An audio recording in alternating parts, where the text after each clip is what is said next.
The Incredibles, my #1 favorite Pixar movie, maybe even animated movie altogether, and I've made a couple of videos on it already.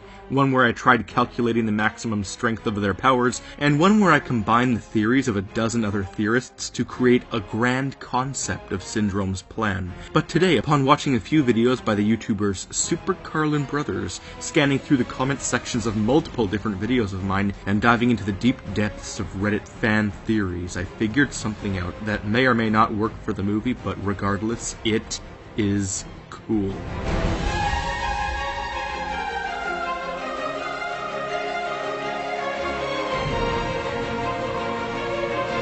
Hello, I'm the Theorizer, and today I have something good for you. It's something. So I'm assuming that if you're watching this video, then you've seen The Incredibles, but anyways, Syndrome. A character who, honestly, is intricate, well thought out, and brilliant. Perhaps a little too brilliant? Perhaps he is a superhero, but not in the typical sense. Perhaps he has super intellect, and this is why he can rise through the ranks of a government and get filthy rich at such a young age. This is a theory which so many people have considered that it's actually scary. A few months ago I considered this as a possibility when analyzing a ton of Pixar movies at once. I binge-theorized Monsters, Inc., Ratatouille, and I was going to do The Incredibles, but I've been saving it for a while. Then, I read some YouTube comments of people asking if Syndrome's intellect could be considered a superpower, and I thought I could add to this concept. A few months back, Reddit user DRIKU12 said it quite well. But there are a couple of parts I think need changing up, which is finally leading me to share my theory on the topic. The person who wrote it claimed that Syndrome's telekinetic power is weakened due to him having Down syndrome. I disagree. As the top commenter on this post pointed out, it is very likely that Syndrome's name is based off of hero syndrome, a phenomenon that affects people who want recognition, to the point of creating a dire situation just to resolve it. Brilliant research, Reddit. But now it's my turn to look at this from a whole different perspective. So first we have to ask the legitimate question. Does Syndrome actually know he's a super, or is he hiding it so that he doesn't appear as a hypocrite? Keep in mind that supers don't have to be heroes, they can also be villains. But does he actually know that he is one? Well, let's look at the evidence. Syndrome doesn't appear to care. All he knows is that he's smart, that he can easily create powerful weapons and devices. When Mr. Incredible asks if Syndrome killed tons of heroes just to pretend to be one, Syndrome denies it, telling Bob that he's real enough to defeat the heroes. He says that he did it without the special gift of superpowers. So it appears like this boy, who I will forever refer to as Buddy from now on, isn't quite aware of the power he contains, the intellect. My question is, how would Syndrome be a super unless both his parents were? And here's where we need to dive deep into the Incredibles lore and figure out how superhero reproduction works. So everybody assumed that Mr. Incredible and Elastigirl had children with completely different powers, but that isn't true. Not entirely, at least. You see, Dash has powers which are sort of like a mix of both his parents. He has his mother's agility plus his father's strength, making him a mix between both. If you check the Incredibles bonus disc, Elastigirl's stats put her at full agility, and Bob's strength is maxed out. And what do you get when you mix strength and agility? Speed. Boom! Dash solved. Jack can also be explained off as his powers are still developing, but Violet, she's the odd one out. Not only does she have 2 powers, but neither of them have any relation to her parents. And another factor is her genetics. They make no sense. Unless she dyed her hair, it's only possible for her to be adopted. But that's a theory for an entirely different video, but it does arise the question, did the Incredibles adopt Violet because her real parents were superheroes who were endangered, or perhaps killed by Syndrome?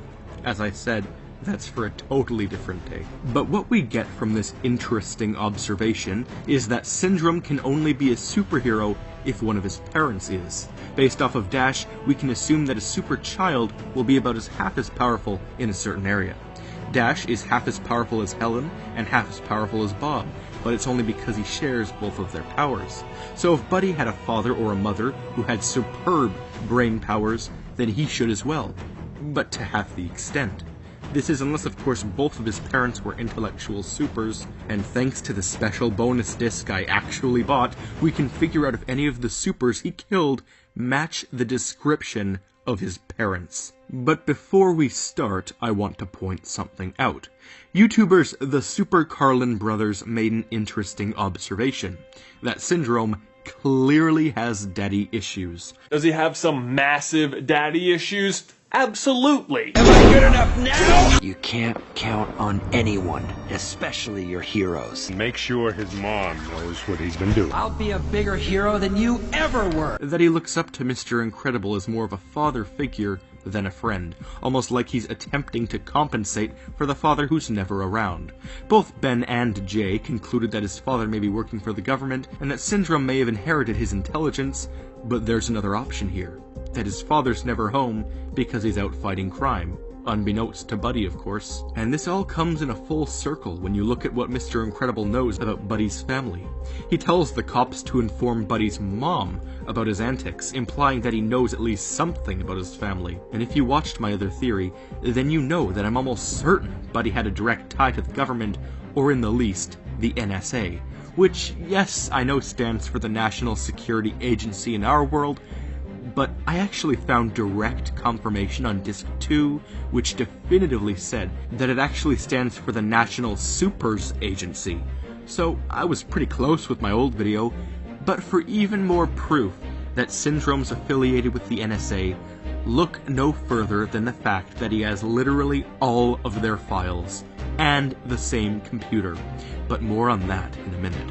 I think he stole it. So let's look at these bonus features and find the superheroes who are Buddy's parents. So right off the bat, when we play the clip for the superhero Downburst, we hear similarities to Syndrome. My powers are atomic density manipulation, ability to reshape matter.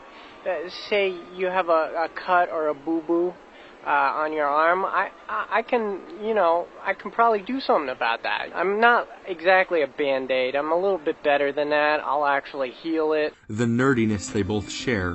Downburst's powers were forming matter, healing, shaping, and building things. Building? Sounds a bit like Buddy's hobby, but let's move on to the next candidate. Everseer is a good candidate. He has powers of intelligence and telekinesis, but it says he's terrified of women. Gamma Jack, on the other hand, is a ladies' man, so we know he'd most definitely be with a girl of some sort when having Syndrome. The hero Psych Wave has the highest intelligence and therefore fits as the mother. As the mother, Mr. Incredible acts like he knows, and she fits the best out of all of them. But then, I noticed something else. A superhero known as Universal Man has the power of atomic density manipulation, the ability to change things' size, mass, and manipulate the atoms of anything. This is just like Downburst, but on a much larger scale, and far more similar to Buddy. The creation of zero-point energy is something Buddy assumed he could just do, but when you look at the evidence of his father, who had powers that parallel this exactly, that's when things get spooky. And notice how he was the first one Buddy killed. The first one. Maybe Buddy did know more than his parents led him to believe, and this hero was the only one without a secret identity, leading me to believe that his prolonged absence from home may perhaps be a factor in Buddy's sad, sad childhood. Daddy issues epitomized. So this is getting really deep and cool, but it leads me to one question. Did Buddy truly eliminate all of the supers, or did he just think he did, kind of like how he thought he killed Bob Parr? This is thought-provoking, but it's for another video. And all of this super stuff is really cool, but after all of this research, I discovered something on the bonus disc, which is actually what prompted me to make this whole video.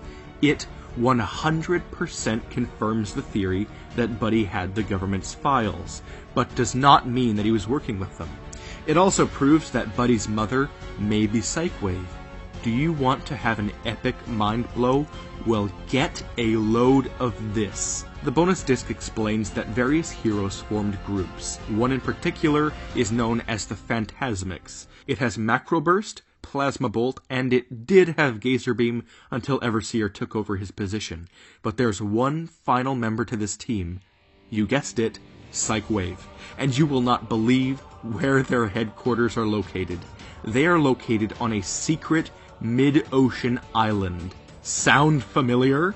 My theory is that when Syndrome killed his parents, he discovered their information on the secret base, which he then took power of, giving him all of the information on the NSA.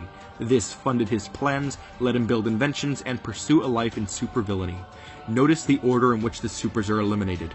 First, it's Universal Man, which would make sense if it was someone close to him. Then, Psychwave, someone he'd also be close to. And how on earth could he defeat a freaking psychic? Unless he inherited some of her power, that is. The next one is Everseer, the next person on the team of the Phantasmics. Then another on the team. It just keeps going, and it all makes sense. So now we know why, in the deleted scenes, Syndrome said supers shouldn't breed, because it can lead to a generation that could turn dark. You condescendingly sarcastic little brat. Buddy Pine, sociopathic supervillainous mastermind, genocidal batshit psychotic misanthrope, introverted corrupted fanboy from hell, the greatest villain from the greatest animation in history. A person who, even as a boy, seemed to somehow know everything about supers, including their breeding. He wasn't just a fan of Mr. Incredible. And what a last name. Pine. Like pine as in to suffer a mental decline because of a broken heart. Boom. Theorizer out.